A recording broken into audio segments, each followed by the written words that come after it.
to win it. Oh, he put it down! And again, what a shot! At the buzzer! After Monta Ellis leads us to victory over the Sacramento Kings, he has said that he wanted to sign a contract extension, so I'm gonna go ahead and give him a call.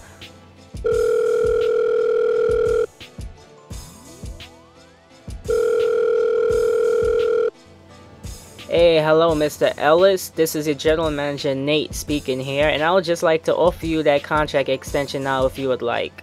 I see you're very dedicated to the team, so I would like to offer you a $46.3 million contract for 4 years with a player option. But before you accept or deny, I would just like to know if you are okay with playing the point guard positions at a time. Are you okay with that position, or do you have a set preferred position that you would like to play? I'm a basketball player. I mean, whatever position you put me in, I mean, that's what the position I'm going to try to play. But I'm going to try to do my best in that position. So I don't call myself a one, I don't call myself a two, I call myself a basketball player. That's what I like to hear. Glad to have you aboard, Monta. I'm going to go ahead and send you the contract information, and we're going to have a meeting before your game tonight against the Cavaliers to get you all signed up and ready. So here we are, this game with the Cleveland Cavaliers. Pretty typical game on Hall of Fame, and Novak for 3. You could tell I'm not using game sliders because his shot release is a B. For people that's not dumb enough to realize the difference between when people are using game sliders and when people are just playing normally, is that when you use game sliders, every shot grade is going to be an A+. If you don't realize it by now, whoever used game sliders would know that. I used game sliders several times before, but not on this association. But yeah. So in this gameplay, we're against the Cleveland Cavaliers. This team they don't really have that much good players. Yeah, they don't really have that much good players except for like Al Jefferson. Besides that, they don't really have anyone, and Ty Lawson. I don't think Cleveland drafted any good players for this team, but my bench unit, my second unit, they put on a... I'm starting to get the hang of this second unit, and I'm starting to get a hang of this team as a whole. When playing with this team as a whole, it's starting to... The offense is just starting to come together slowly. The offense is coming together good, just like that. You see that Novak 3? That's what I mean by good offense. I'm starting to get a good use of the bench. The bench unit, the second unit, is actually pretty better than I expected. I thought I had a weak bench at first, besides for really Novak, but Nick Young, Brandon Bass, Jose Calderon, Nick Collison, they could be put to good use. I never realized that they were such, I wouldn't say good players, but they're very good. They're pretty good. And the only thing that's really coming along slowly is the defensive issues. If you guys watch my career videos, you guys will know that when I first started playing my career, I average about 6-7 turnovers a night, and right now I average about 2 to 4 turnovers a night on my career. And I'm kind of bringing that same turnover issue into my association. At times I could have a real problem turning over the ball, and it's because of the defense the Hall of Fame CPU plays on me. In this game, just trying to stop the CPU from scoring, as I said in like all my other videos, is hard to do. But this unit that I have, my team right now, my association, I'm starting to get the hang of them defensively. I'm starting to figure out who to put on who. I'm starting to figure out the team as a whole, basically. Everyone on the team, I'm starting to run scrimmages and everything like that. Just mess around with the team, give them development drills and everything like that, weekly drills sometimes if we have like a day off or whatever. And I play with each player. I'm starting to learn their jump shots and everything like that, because I'm pretty set that I want this to be my final team. I don't want to keep making trades or anything like that. The only trade that I made was for Mike Conley for George Hill.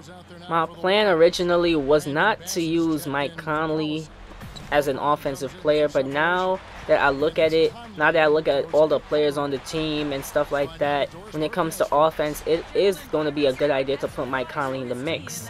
And I'm going to explain that right now. But before I explain that, I'm gonna go ahead and just talk about the defense again real quick. My best defensive players that I see so far are Tyson Chandler, LeBron James, and sometimes, at times, Cephalosha. I don't play him much. I play him more than, no, I play Steve Novak more than Cephalosha. Cephalosha isn't really good on offense, and at times, I need offense. At times, I just go flat on offense. As you guys seen in like episode 2 or whatever, I just went flat on offense. I couldn't score, and when I'm having issues scoring the basketball, I put in my scoring unit. This is my scoring unit right here. Mike Conley, no, Monta Ellis, Nick Young if he's having a good game, LeBron James, Steve Novak, and maybe Brandon Bass or Pau Gasol. That's my whole scoring unit right there. That's who I could go to for scoring. I always go to Novak if I need a big three because he's the best three-point shooter on the team. And Nick Young on his good days will make three-pointers like that. I've made a ton of three-pointers with him like that. Normally in the corner, I get it to him. But yeah, those are my good defensive players. And now onto offense. When it comes to offense, my offensive strategy is to have Monta Ellis and LeBron James do what they do best. They drive to the rim and try to get some good kickouts for three-pointers. Like this right here is kind of this is my offensive strategy. I have LeBron James. If you can't stop him going to the rack, then you know that's an easy bucket already right there for you. Now if you have Monta Ellis playing good as well, because he has a finisher signature skill. At times I play really good with Monta. Sometimes he has bad games. And when I go to the rim with Monta and he's scoring well and he's doing everything good, then the CPU will automatically try to double team him. And when LeBron and Monta Ellis both have a good game at the same time, which happened a couple of times already for my association, even if it was just for a quarter, the CPU starts double teaming them. And if I have players in like Novak and Nick Young and even Mike Conley, that's why I said adding him to the offense would be a good idea. That's easy three-point shots all game. And if you double team, sometimes LeBron could go right past the double team and go straight to the rack and draw a foul. And same for Monta Ellis. Both of them are good, very good players driving to the rim. And then we have the big man like Pau Gasol and Tyson Chandler. I don't really use them much, but on the good nights, I throw lobs to Tyson Chandler. I don't really need him much for the offense. Pau Gasol, I'm still trying to get that little mid-range jumper down. But instead of using Pau Gasol for the mid-range jumper, I use what's his face? Brandon Bass. Brandon Bass he's very good off the bench. I don't think I played him much in this video, and look at this. That's what I'm talking about for drives to the rim. And if you guys looked at the beginning of the video, Jose Calderon as well, he broke down the defense and easy kick out for Novak for a three. So that's kind of my offensive strategy. Give the ball to Monta, give the ball to LeBron. Let LeBron be LeBron, and let me be Monta Ellis, and that's go out and just play basketball. Because I really value each player on this team. Every single game, every player plays at least a couple minutes. Even the Birdman, Chris Anderson, you guys might not see him a lot during my videos because I don't put him in, because I mostly play the fourth quarter in my videos. I mostly put the fourth quarter in my videos, and I mostly just let everyone play, even if it's a couple minutes. You never know who could contribute and stuff like that, because I really value everyone on the team as an individual. It's a pretty solid team, solid on offense, great on offense I should say, and great on defense as well. So the game is almost over. We had a terrific offensive game.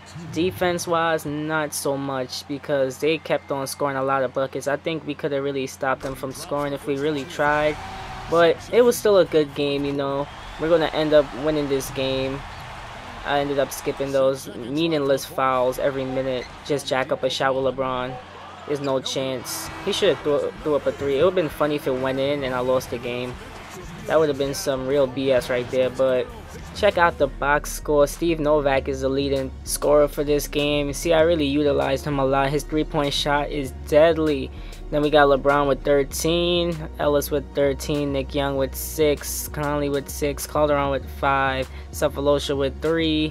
See, everybody had a good chance to be in the game. I played everybody, a decent amount of minutes based on their skills on how they could contribute to the team. So yeah, that's it for this video, guys. Look out for the next episode. This is the Prince of YouTube signing out.